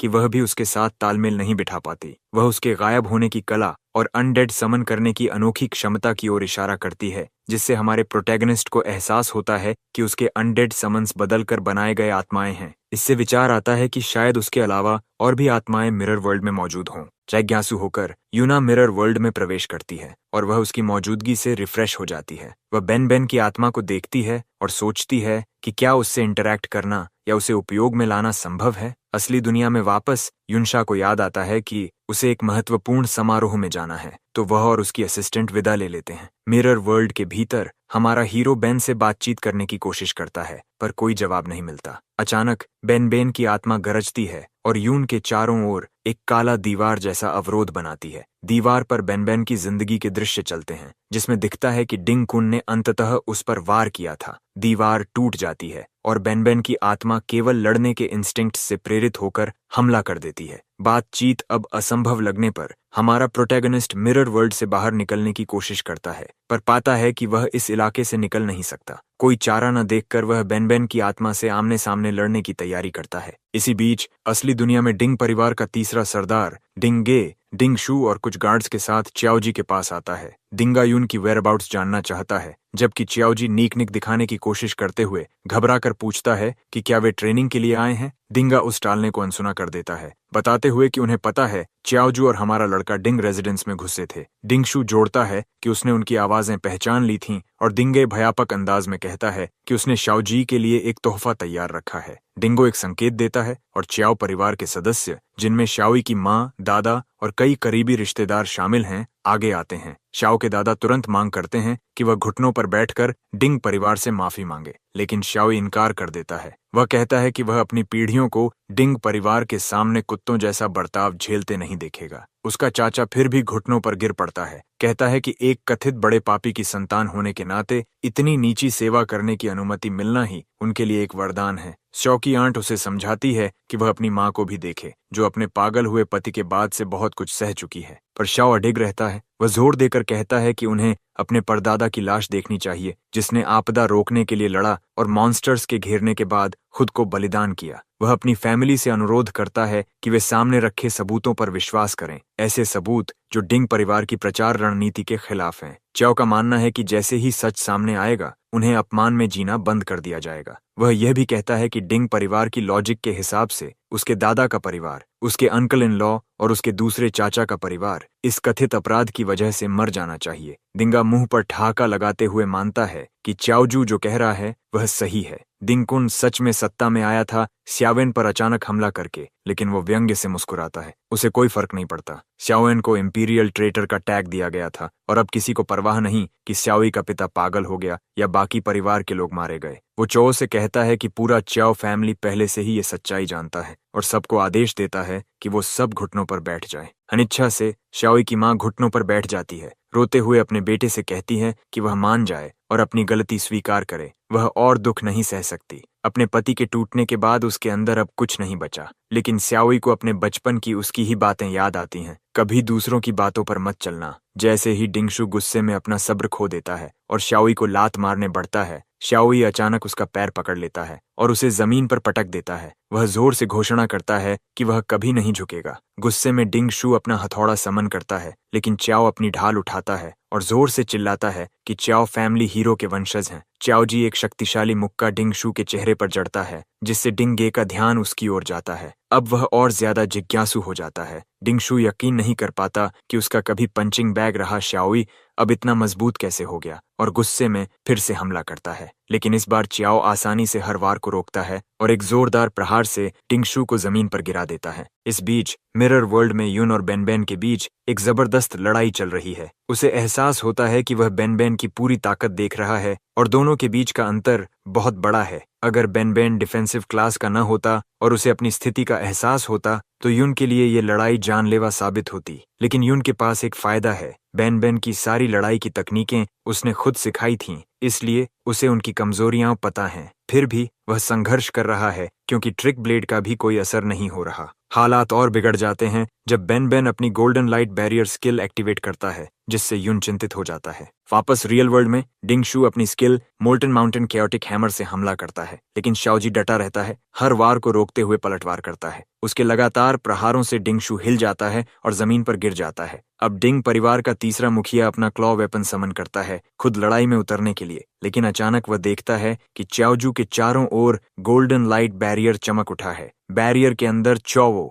डिंगशु को पकड़े हुए लगातार हमला करता रहता है और चिल्लाता है कि डिंग परिवार कायरों का झुंड है। मिरर वर्ल्ड में हमारा हीरो उसी बैरियर को तोड़ने की कोशिश कर रहा है। उसे पता है कि बैरियर कम से कम 10 हमले झेल सकता है, जब तक कोई भी प्रहार उसकी लिमिट से 2 गुना जोरदार न हो। जैसे ही उसकी एनर्जी खत्म होती है, किसी भी 10 हमलों से उसे तोड़ा जा सकता है। रियल वर्ल्ड में तीसरा फैमिली हेड आखिरकार बैरियर को तोड़ देता है। धूल बैठने के बाद च्याओ गुस्से में कहता है, अगर मेरे परदादा आज होते तो डिंग परिवार रहम की भीख मांग रहा होता। डिंगा गुस्से से एक स्किल का उपयोग करता है, जिससे च्याओ जी को डिंगशु को छोड़ना पड़ता है और फिर वह ग्रेविटी स्मैश छोड़ता है, जिससे जमीन फट जाती है और च्याओ जी बुरी तरह घायल हो जाता है। डिंगा आगे बढ़ता है। च्याओ जी उसकी टांगें काटने के लिए अपनी कुल्हाड़ी उठाता है। तभी च्याओ जी की माँ आगे बढ़कर अपने बेटे के लिए मिन्नत करती है, कहती है कि सजा चाहिए तो उसे दे दी जाए, वह घुटनों पर झुक जाएगी। डिंगा उसे देखकर कहता है कि अब फैसला च्याओ पर है, लेकिन फिर तुरंत धैर्य खो देता है और श्याओई की माँ पर हमला करने को बढ़ता है। तभी अचानक एक ठंडी हवा चलती है और सबके सामने बेनबेन की अनडेड सोल प्रकट होती है। पूरा च्याओ परिवार और डिंग परिवार के लोग हैरान रह जाते हैं। यूना, जो मिरर वर्ल्ड से देख रही होती है, धीरे से कहती है, बेनबेन नर्क से लौट आया है हिसाब बराबर करने। सबकी आंखों के सामने अनडेड बेनबेन खड़ा है, सीधा, मजबूत और अडिग। डिंग परिवार का तीसरा मुखिया तुरंत आदेश देता है कि उसे पकड़ा जाए। गार्ड्स दौड़ पड़ते हैं, लेकिन बेनबेन तुरंत एक्टिवेट करता है iron armour, shield armour, guardians aura और ग्रुप शील्ड। उनके सभी हमले बेअसर हो जाते हैं और पलटकर उन्हीं पर पड़ते हैं। च्याओ का दादा हैरान रह जाता है, जबकि च्याओ जी उसकी ताकत देखकर सोचता है कि वो अकेले इतने विरोधियों के सामने भी टिक सकता है। डिंगाई यून की तरफ देखता है और कहता है, मुझे पता है ये बेनबेन तुम्हारा अनडेड समन है। मैंने तुम्हारी अनडेड आर्मी खुद देखी थी। वो ताना मारता है, लेवल 33, बस इतना कूड़ा है, और फिर सीमन एडहीजन स्किल से लगातार हमले करता है, लेकिन बेनबेन हर वार को रोक देता है। शांत मगर अडिग, एक ऐसा योद्धा जो मर चुका है पर हारना नहीं जानता। डिंगाई गुस्से से भर जाता है।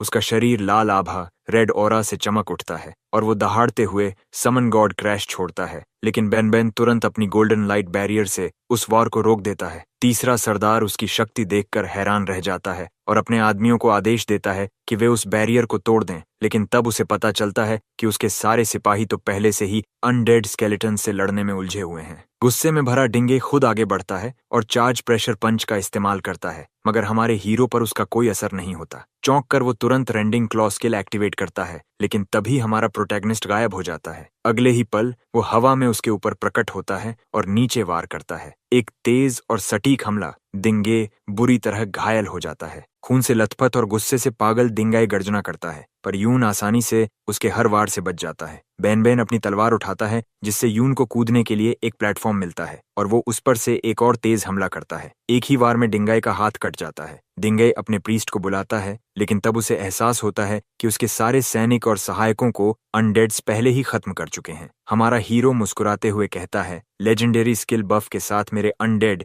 अब तुम्हारे किसी भी गार्ड से कहीं ज्यादा ताकतवर हैं। घबराया हुआ डिंगाई भागने की कोशिश करता है, लेकिन बेनबेन अपनी तलवारें उठाकर उसका रास्ता रोक देता है। यूना शांत स्वर में कहती है, ये है sword shield absolute formation. S class से नीचे कोई इससे नहीं बच पाया। आखिरी कोशिश में डिंगाई एक वॉइड बॉम्ब निकालता है, एक एस क्लास वेपन जो उसे अपने दादा से विरासत में मिला था, और धमकी देता है कि वो इसे विस्फोटित कर देगा। लेकिन यून बिना डरे कहता है, कर दे। डिंगा हिचकिचाता है और उसी पल यूना झपटकर उसका दूसरा हाथ काट देती है। बम जमीन पर गिर जाता है। अब डिंगा के पास कोई रास्ता नहीं बचता। यून आदेश देता है, घुटनों पर बैठो, और डिंग बेबसी से झुक जाता है। शव उस नजारे को देखकर मुस्कुरा देता है, जबकि पीछे डिंग शू चुपचाप रो रहा होता है। हमारा हीरो आगे बढ़ता है, डिंगे की पीठ पर पैर रखकर उसकी गर्दन पर तलवार तानता है और ठंडे स्वर में पूछता है, अब बताओ तुम्हारी कीमत क्या रह गई। इस बीच यूनो उसकी इन्वेंट्री चेक करती है। वहां सैकड़ों हेल्थ पोशंस हैं। हर एक 100 एचपी को 10 सेकंड में रिस्टोर कर सकती है। लेकिन यून जल्दी समझ जाता है कि इन सब का इस्तेमाल करके भी बेन को पूरी तरह ठीक नहीं किया जा सकता। वो चुपचाप फैसला करता है, बेन को मरना होगा ताकि वो फिर से रिजरेक्ट होकर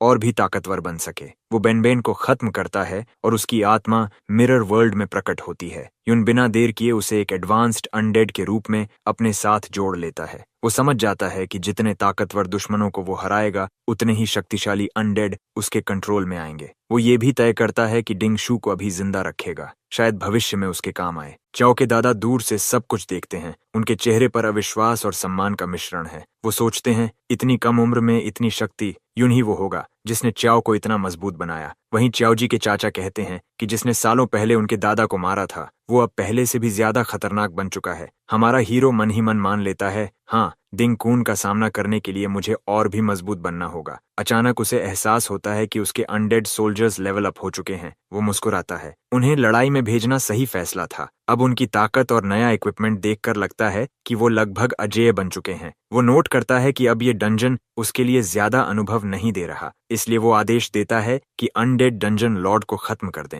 ऐसा करने से डंजन नष्ट हो जाएगा और इस अराजकता में चौवो परिवार बिना किसी की नजर में आए भाग सकेगा। कुछ ही समय में अनडेड्स डंजन लॉर्ड को मार गिराते हैं और पूरा डंजन धीरे धीरे गायब होने लगता है। यून चौवो फैमिली की तरफ मुड़कर कहता है, घबराओ मत, इस हलचल से डिंग परिवार को तीसरे मुखिया की मौत का पता लगने में समय लगेगा। तुम लोग अभी निकल जाओ, पीछा करने वालों को मैं संभाल लूंगा। वो जानता है कि उसे मिरर वर्ल्ड लेवल 3 तक पहुंचना है। पिछले अपग्रेड ने उसे काफी मजबूत बनाया था और अब उसे यकीन है कि अगला स्तर उसे डिंग कुन के बराबर या शायद उससे भी आगे ले जाएगा। बाद में एक अमीर आदमी के प्राइवेट डंजन के बाहर एक गार्ड शान से कहता है कि कोई यहाँ घुसने की हिम्मत नहीं करेगा। उसे क्या पता कि यून पहले ही अंदर जा चुका है। अंदर हमारा हीरो नोट करता है कि ये सारे प्राइवेट डंजन्स कितने कमजोर तरीके से सुरक्षित हैं। वो कई और डंजन साफ करता है और लगातार लेवल अप करता जाता है। जल्द ही पूरे क्षेत्र में अफवाह फैल जाती है एक रहस्यमय डंजन डिस्ट्रॉयर के बारे में। चाओई के दादा सोच में पड़ जाते हैं, क्या ये यूं ही हो सकता है? वो चिंतित हो उठते हैं कि कहीं ये सब घटनाएं उस डंजन से जुड़ न जाएं जहां वे पहले गए थे, क्योंकि अगर ऐसा हुआ तो डिंग परिवार फिर से हमारे हीरो तक पहुंच जाएगा। उन्हें अब यकीन हो जाता है यून ने ये सब सिर्फ चाओ परिवार को बचाने के लिए किया था। अब डिंग परिवार की हवेली से बहुत दूर एक छिपे हुए ठिकाने में चाओ परिवार को आखिरकार कुछ राहत महसूस होती है, लेकिन उनकी ये राहत ज्यादा देर टिकती नहीं। अचानक दीवार जोरदार धमाके से फट जाती है और मलबे के बीच टिंग हाओ यानी डिंग परिवार का दूसरा सरदार अपनी अनमैच्ड डिसेंट स्किल के साथ नीचे उतरता है। वो ठंडे गुस्से में कहता है, गद्दारों, तुम लोग बच नहीं सकते। यून की लोकेशन हमें पता चल गई है। उधर हीरो डंजन के बाहर हमारा यून, जो अब लेवल 42 पर पहुंच चुका है और जिसकी मिरर वर्ल्ड स्किल अब लेवल 3 तक उन्नत हो चुकी है, खड़ा है। वो तलवार उठाकर शांत लेकिन दृढ़ स्वर में कहता है, मैं आया हूँ डिंग कुन के लिए। हीरोज डंजन के सामने खड़ा होकर यून सोचता है, अब तक जिन प्राइवेट डंजन्स को उसने साफ किया वो सब बस लेवल 30 के आसपास के थे, बहुत कमजोर, बहुत आसान। वो असली चुनौती नहीं दे सकते थे। असल ताकतवर डंजन्स जैसे ये वाला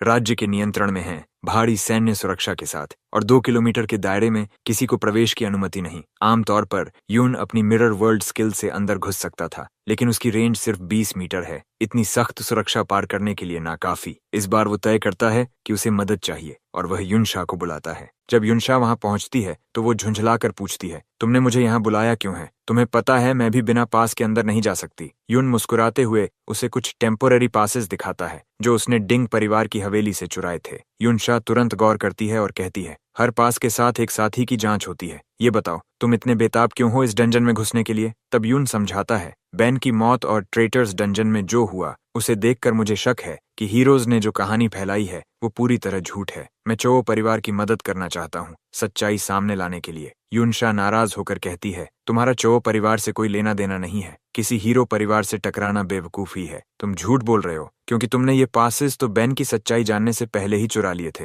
वो जोड़ती है, दिंगय खुद रिवेंज के लिए ट्रेटर्स डंजन में गया था और फिर वो पूरे डंजन के साथ गायब हो गया। मुझे लगता है तुम्हारे दिल में हीरोज के लिए गुस्सा है। वो थोड़ा रुककर पूछती है, सच बताओ क्या तुम उस गद्दार यून से जुड़े हो? तुम्हारे नाम भी तो मिलते हैं। यून हल्का हंसता है और कहता है, तुम्हारा नाम भी युनशा है, फिर तुम भी तो हो सकती हो। वो झल्लाकर जवाब देती है, मैंने अपना सरनेम बदल लिया था मुश्किलों से बचने के लिए। यून हंसते हुए चढ़ाता है, शायद तुम मेरे असली सरनेम के बारे में ज्यादा सोच रही हो। युनशा भौहें चढ़ाकर कहती है, अगर तुम मजाक करते रहे तो मैं तुम्हें सेना के हवाले कर दूंगी। लेकिन यून मुस्कुराता है, उसे पता है वो ऐसा नहीं करेगी। उसके दिल में यकीन है युनशा सच में नेक इंसान है जिसने हमेशा दूसरों की जान बचाने के लिए अपनी जान दांव पर लगाई है। उसका भरोसा जीतने के लिए यून उसे वो डायरी देता है जो उसने डिंग परिवार से ली थी जिसमें हीरोज के वंशजों के अपराध दर्ज हैं। युनशा हैरान रह जाती है, तुम मुझ पर इतना भरोसा कैसे कर सकते हो? वो पूछती है, तुम्हें लोगों पर इतना अंधा विश्वास नहीं करना चाहिए। युन शांति से जवाब देता है, अगर किसी ने मुझे पहले धोखा दिया भी हो तो मैं भरोसा करना नहीं छोड़ूंगा और मुझे पता है तुम बुरी इंसान नहीं हो।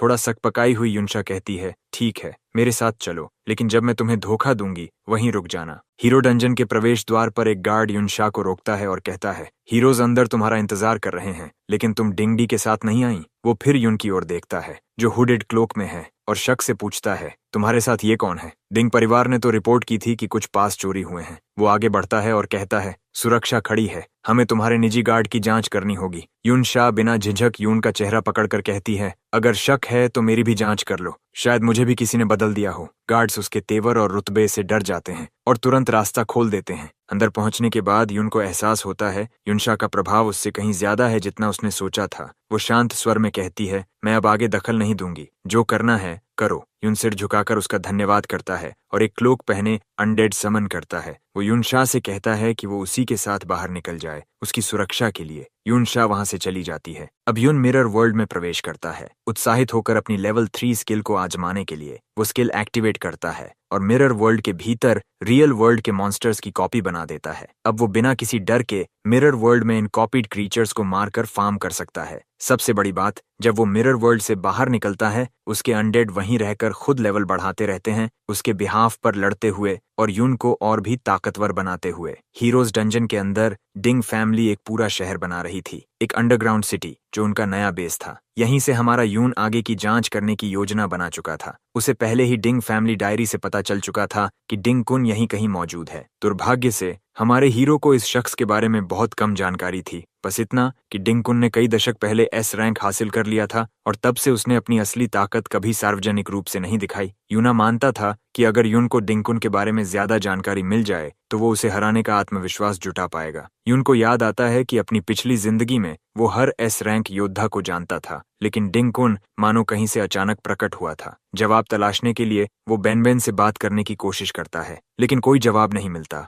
फिर उसे याद आता है कि जब मिरर वर्ल्ड ने लेवल अप किया था तो उसके अनडेड क्रीचर्स की इंटेलिजेंस बढ़ गई थी, खासकर बेन की, जिसने सबसे ज्यादा सुधार दिखाया था। हालांकि वो अब भी बात करने लायक नहीं था। यून उम्मीद करता है कि अगले अपग्रेड में शायद बेन और जागरूक हो पाएगा। इस बीच डंजन सिटी कासल में डिंग डैन अपने पिता पर चिल्ला रहा था, आपने हमेशा तीसरे बेटे को ही तरजीह दी है। सिक्योरिटी ब्यूरो की रिपोर्ट के अनुसार वो बेटा अब तक लापता है। एम्पायर के हीरो डिंग कुन अपनी भारी आर्मर में बैठा था, लेकिन बेटे की चीख सुनकर उठ खड़ा हुआ। वो शांत लेकिन डरावनी आवाज में बोला, वो अपराधी अब एस रैंक तक पहुंच चुका है, तुरंत कार्रवाई करो। अचानक कुन ने अपना हाथ आगे बढ़ाकर डैन के सीने में घुसा दिया। वो ठंडी हंसी के साथ बोला, अपने ही बेटे पर नजर नहीं रख सके और खुद को एस रैंक कहते हो। वो डैन का मजाक उड़ाता है कि वो एक वार भी नहीं झेल सका। फिर कहता है, मैंने तुम्हें सिर्फ इसलिए जिंदा रखा था ताकि तुम अपने पोते का ध्यान रख सको। अब अपने किए का हिसाब खुद दो। कून ये भी चेतावनी देता है कि खून के रिश्ते खोने से तुम्हारी उम्र के साल घट जाते हैं। किले के बाहर डिंग यान,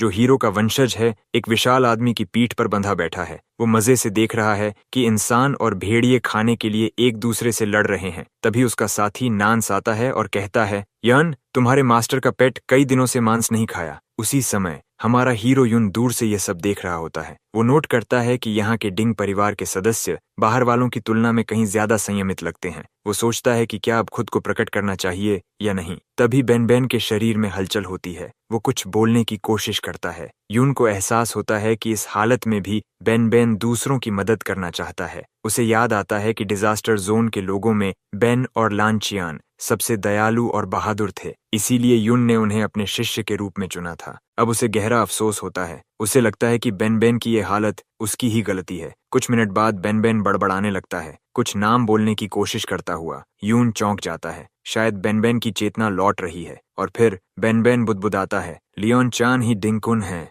यून की आंखें डिसबिलीफ में फैल जाती हैं। किले में डिंगकुन अपने बेटे का खून आर्मर से पोंछता है। धीरे से हमारे हीरो का नाम बोलता है। वो बुदबुदाता है, इतने सालों बाद फिर वही नाम। अब उसके चेहरे पर उत्सुकता और खतरनाक खुशी दोनों झलकती हैं। वो यह जानने को बेचैन है कि आखिर कौन उसके मास्टर का नाम लेकर घूम रहा है। दूसरी ओर यन अपने पेट ओगर्स की बहुत परवाह करता है, लेकिन जैसे जैसे वो दूसरे जानवरों की ओर ध्यान देने लगता है, ओजर्स भूखे मरने लगते हैं। एक पागलपन के दौरे में यन उन बेबस इंसानों की ओर इशारा करते हुए चिल्लाता है, सबको खा जाओ। जैसे ही एक बच्चा उनकी पकड़ में आने वाला होता है, यून वहां पहुंचता है और तुरंत खतरा खत्म कर देता है। पर उसके दिल में हलचल है। उसे अब भी यकीन नहीं होता कि डिंगकुन दरअसल लियन है, यानी उसका अपना स्टूडेंट। यान अब अपने असैसिन गार्ड के पीछे छिप जाता है, जबकि यून का गुस्सा अंदर तक जल रहा होता है। उसे याद आता है वो वक्त जब उसने दोनों डिसाइपल्स को समझाया था, नाइट्स का युग खत्म हो चुका है, लेकिन हमारे आदर्श जीवित रहने चाहिए। उसने उन्हें कई सिद्धांत सिखाए थे। पहला, ह्यूमिलिटी यानी विनम्रता। हमेशा याद रखो कि तुम बाकी लोगों से बेहतर नहीं हो। वो उन्हें स्कोल्ड करता था अगर वे अहंकारी बनते, और उनकी ग्रोथ के लिए स्किल बुक्स तक दी थीं। वर्तमान में लौटते हुए यूनियन और नान्स को बुरी तरह हराता है, यहाँ तक कि नान्स का लेवल 30 लेजेंडरी इक्विपमेंट तोड़ देता है। इसके बावजूद यन हंसता रहता है, ताने मारता है। यून को याद आता है दूसरा प्रिंसिपल था मर्सी। उसने उन्हें सिखाया था कि कमजोरों के प्रति दयालु रहो और हिंसा का जवाब करुणा से दो। यून ने खुद उन्हें स्लेव ऑक्शन से बचाया था, क्योंकि वो मानता था कि जो दर्द झेल चुके हों वो दूसरों की पीड़ा को सबसे बेहतर समझ सकते हैं। अब वो उनके इल्यूजन्स पर वार करता है और यान चिल्लाता है, मुझ जैसे और भी कई हैं, शायद तुम्हारा परिवार भी हमारे बीच ही है। यून का गुस्सा बढ़ता है। वो अपना अटैक पावर सिस्टम से बढ़ाता है और मिरर वर्ल्ड एक्टिवेट करके असली यान और नान्स को लोकेट करता है। एक बार मिलते ही वो सीधे हमला करता है। उसे याद आता है तीसरा प्रिंसिपल, ब्रेवरी। डंजन बैटल्स में हमेशा न्याय के लिए लड़ो। यन डरकर भागने लगता है, नान्स को अकेला छोड़ देता है। नान्स अपनी एबिलिटी से यून पर वार करता है, पर सही वक्त पर उसे ढूंढ नहीं पाता। अचानक यून उसके पीछे प्रकट होकर वार करता है और एक स्पेशल स्किल अनलीश करता है। उसे याद आता है चौथा प्रिंसिपल, स्पिरिट ऑफ सैक्रिफाइस। इसी बीच बेन बेन घायल यन को खींचकर उसके मास्टर के सामने लाता है। यन चिल्लाता है, मैं हीरो का पोता हूँ। लेकिन जब वो देखता है कि उसका असैसिन अब यून का पपेट बन चुका है, तो उसकी आवाज रुक जाती है। यून को बाकी प्रिंसिपल्स याद आते हैं, ऑनेस्टी, जस्टिस, ऑनर और सोल। यान को हराने के बाद यून किले की दीवार पर खड़ा होता है। सैकड़ों इंसान नीचे बंधे हुए कैदियों की तरह लटके हुए। उसके भीतर आग जल उठती है। लांचियान, उसका अपना डिसाइपल जिसने कभी दया सीखी थी, अब अपने ही मास्टर के खिलाफ तलवार उठा चुका था। क्रोध से भरकर यून चिल्लाता है, लांचियन, तुमने ये क्या कर डाला? अचानक पीछे से चैन प्रकट होता है और एक जोरदार वार से यून को कई दीवारों के पार फेंक देता है। यून जल्दी संभलता है, अपनी हीलिंग स्किल और अटैक बूस्ट दोनों एक्टिवेट करता है। चेन फिर बढ़ता है और यून अपने मिरर से जवाबी वार करता है। एक वार में चेन की आर्मर टूट जाती है और उसका चेहरा सामने आता है। यून का शरीर कांप उठता है। चेन ही डिंगकुन है। वो गरजता है, तुमने अपने मास्टर से गद्दारी क्यों की? चेन बस मुस्कुराकर कहता है, क्योंकि मैं तुम्हारा पुराना नाम पहचानता हूँ। यून वार पर वार करता है, लेकिन चेन कहता है, मैं तो बस एक टूल हूँ, अपने मास्टर द्वारा भेजा गया। वो जमीन तोड़ देता है। चारों ओर अराजकता फैल जाती है। यून ये देखने के लिए बेन बेन को आगे भेजता है। चेन उसे पटक देता है, पर हैरान होता है कि वो अब भी जिंदा है। फिर समझता है ये तो अनडेड है। तभी चेन के 3 बेटे हथियार लेकर आ जाते हैं। यून तुरंत अपनी अनडेड आर्मी समन करता है, जिसमें डिंगाई भी शामिल है। इस दृश्य को देखकर चेन के चेहरे पर कुछ पल के लिए आंसू आते हैं, लेकिन फिर वो हंस पड़ता है। दिलचस्प है, बहुत दिलचस्प। वो कहता है, साबित करो कि तुम ही मेरे मास्टर हो। यून अपना एमपी और अटैक पावर दोनों बढ़ाता है और उसे याद आता है वो दिन जब चेन एक स्लेव केज में बंद था और फिर भी दूसरों की मदद करता था। अब चेन ठंडी हंसी के साथ कहता है, मैं जो हूँ तेरी वजह से हूँ। यून जवाब देता है, मैंने तुम्हें बचाया था, ताकत दी थी। लेकिन चेन चिल्लाता है, तो फिर इतनी देर से क्यों बचाया? बैन को क्यों चुना मुझसे पहले? उसके शब्दों में कड़वाहट थी, शायद क्योंकि वो ज्यादा साफ था या ज्यादा काबिल। यून सख्ती से कहता है, मैंने कभी किसी को अलग नहीं समझा, तुम खुद बहादुर बनना चाहते थे। चेन चीखता है, तुमने कभी मुझे बराबरी से नहीं देखा, तुम्हें सिर्फ बैन पसंद था। वो कहता है कि वो अब नाइट्स वर्च्यू में विश्वास नहीं करता, क्योंकि इस दुनिया में दर्जा और ताकत ही सब कुछ तय करती है। वो कहता है, तुमने बेन को चुना और मैंने लुई को। फिर हंसते हुए जोड़ता है, देखो अब कौन ऊपर है और कौन नीचे। यून अब गुस्से में मिरर से हर दिशा से हमला करता है। चेन की आर्मर पूरी तरह टूट जाती है। यून ठंडे स्वर में कहता है, तुम तो बैन के पैरों के लायक भी नहीं। चेन जोर से हंसता है, फिर अचानक अपनी ताकत 300% और गति 200% बढ़ा देता है। वो रैम्पेज बर्जकर एक्सक्लूसिव स्किल एक्टिवेट करता है। उसकी रफ्तार इतनी बढ़ जाती है कि यून को मिरर वर्ल्ड का सहारा लेना पड़ता है। चेन ब्लड स्टॉर्म अनलीश करता है, सभी मिरर्स तोड़ने के लिए। यून की एचपी तेजी से गिरती है। चेन हंसकर कहता है, तुम सिर्फ तब नैतिकता की बातें करते हो जब तुम सुरक्षित होते हो। वो ब्लड रेज एक्सप्लोजन ब्लेड से यून को दीवारों में फेंक देता है। यून की एचपी बस 42 पर रह जाती है। चेन कहता है, अब भाग नहीं सकते, झुको और मेरे पेट बन जाओ, रिजरेक्शन का राज बता दो। लेकिन यून धीरे धीरे उठता है, दोनों तलवारें पकड़ता है और कहता है, मुझे तुम्हें उस केज से कभी नहीं निकालना चाहिए था। उसी पल यून लेवल अप करता है, उसकी एचपी और स्टैट्स पूरी तरह रिस्टोर हो जाती हैं। चेन हैरान रह जाता है। इस बीच मिरर वर्ल्ड में उसकी अनडेड आर्मी लगातार मॉन्स्टर्स मार रही होती है और उसकी एक्सपी बढ़ती जा रही है। वो रिवर्स एक्सेलरेशन रेडियंस और रिवर्स इविल पोजेशन एक्टिवेट करता है, अपनी स्पीड और स्टैट्स दोनों बढ़ाते हुए। वो दहाड़ता है, चेन जैसे लोगों से निपटने में मुझे वर्च्यू की जरूरत नहीं। अब यून हर दिशा से वार करता है। चेन हंसता है, तलवारें चला रहे हो लेकिन दिशा खो चुके हो। तभी यून गायब हो जाता है और उसके पीछे प्रकट होकर वार करता है। चेन चौंक जाता है, वो तो सारे मिरर्स तोड़ चुका था। फिर उसे एहसास होता है खून भी रिफ्लेक्टिव होता है, पर अब बहुत देर हो चुकी थी। बैन पीछे से उसे भेद देता है और यून मौका पाकर अपनी पूरी अनडेड आर्मी समन कर देता है। अब चेन यानी डिंगकुन चारों तरफ से घिर चुका है, कहीं भागने का कोई रास्ता नहीं।